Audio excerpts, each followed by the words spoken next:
স্কুলে পরীক্ষা চলছে, অথচ তার তোয়াক্কা না করে একই সময়ে চলছে তৃণমূলের জনমুখী নামধারী প্রকল্পের কাজ। ফলে 3টি ক্লাসে যে পরীক্ষা চলছিল আচমকা সব সংকটের মুখে। শুরু হয়ে যায় আমাদের পাড়া আমাদের সমাধান প্রকল্পের শিবির। এতেই শোরগোল পড়েছে এলাকায়। ছাত্রছাত্রীদের পরীক্ষা বাদ দিয়ে কিভাবে চলতে পারে এমন শিবির? কি ধরনের অসুবিধা হলো শুনুন স্কুলের এক ছাত্রের মুখ থেকেই।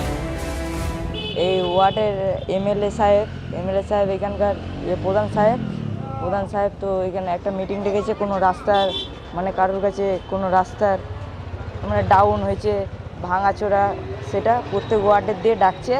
লোক আসবে, সেটা বলবে কার কোন রাস্তায় অসুবিধা, সেটাই বলার জন্য এমএলএ সাহেব সবকে ডাকছে। এই ঘটনা বর্ধমানের রথতলা মনোহর দাস স্কুলের। শনিবার স্কুলে গিয়ে দেখা যায় বিভিন্ন দিকে শাসক দলের শিবির করে প্রথম দিনের কাজ চলছে, অন্যদিকে স্কুলের অন্য একটা তলাতেই চলছে পরীক্ষা। শিবিরের ব্যস্ততার মধ্যেই পরীক্ষা দিতে হচ্ছে ছাত্রছাত্রীদের। স্কুলের ছাত্র সৌরভ দে বলে, পরীক্ষা হলে গার্ড নেই, তাই লিখতে অসুবিধা হচ্ছে, আর উপরে খুব গরমও, তার মধ্যেই পরীক্ষা চলছে। আমাদের রথতলা হাই স্কুল, রথতলা মনোহর দাস বিদ্যালয়, ক্লাস 10 পরীক্ষা।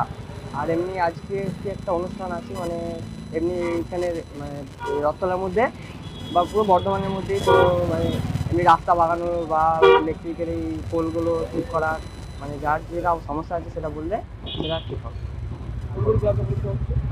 আজকে আছে 10, 5 আর 6। হ্যাঁ, অসুবিধা বলতে মানে গার্ড পড়াটা একটু অসুবিধা হবে, আর তারপরে উপরে রুমে নিচ্ছে গরমের জন্য একটু অসুবিধা। স্কুলে পরীক্ষা চলাকালীন শাসক দলের শিবির চালানো নিয়ে প্রশ্ন করলে সাফাই দেন প্রধান শিক্ষক বিনায়ক বন্দ্যোপাধ্যায়।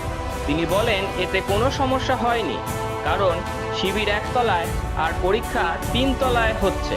অভিভাবকরাই শিবিরে এসেছেন, প্রকল্পে ছাত্ররা উদ্বুদ্ধ হয়েছে, বরং মানুষের সুবিধা হচ্ছে।